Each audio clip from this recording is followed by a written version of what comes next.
Hey guys, Dr. Nicole Coleman here. I am about to go out for my morning run, but before I go, I wanted to share something real quickly with you guys that I was thinking about last night. I'm curious, do you know who would benefit from a pelvic floor muscle training program? It might not be what you think. I have 3 specific things that I want to share with you regarding that. 3 types of clients. Patients with low back pain. They would benefit from a pelvic floor muscle training program. This is because the correlation of low back pain and stress urinary incontinence and or pelvic organ prolapse is over 50%. And having said that, the pelvic floor is part of the core. So if you're treating low back pain, probably 1 in 2 of your patients is going to have stress urinary incontinence or pelvic organ prolapse. And the pelvic floor is part of the core if you're doing a training program. So if you don't incorporate the pelvic floor into that core training program, their back pain might continue to nag them a little bit. Second, patients with balance issues. There's also a high correlation between balance deficits and pelvic floor dysfunction, usually stress urinary incontinence and pelvic organ prolapse. A healthy pelvic floor should react or act prior to heel strike and other balance activities.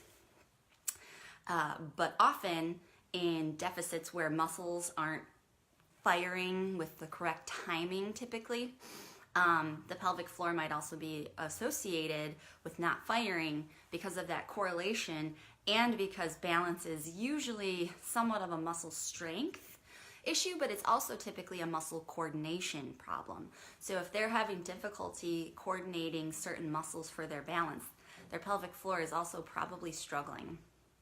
So they would also benefit from some sort of pelvic floor muscle training program and some cueing with their balance activities. And finally, the type of people who would benefit from a pelvic floor muscle training program are people who have a weak core. And this is because, as I already mentioned, the pelvic floor is part of the core.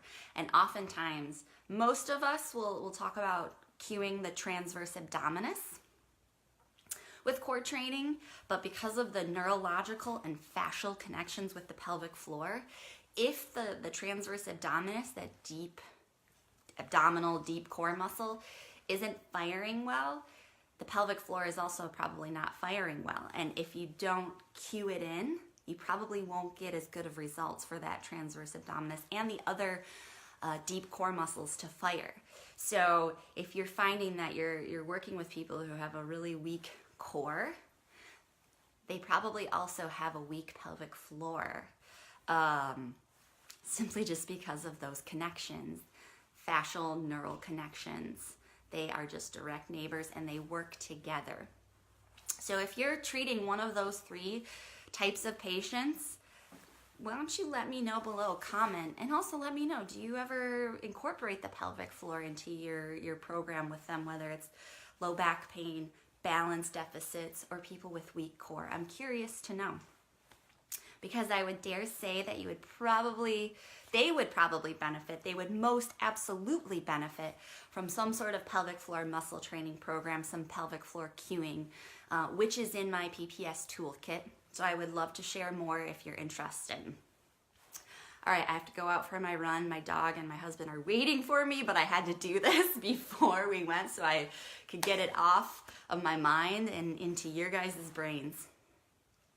I will share the link with my email, my ebook below, which can also lead you to the toolkit, which only through the link that I can share is $47. If you go to my website, drnicolecoleman.com, it's $197.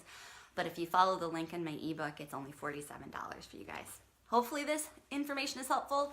I'm going to go for my run. Talk to you guys later.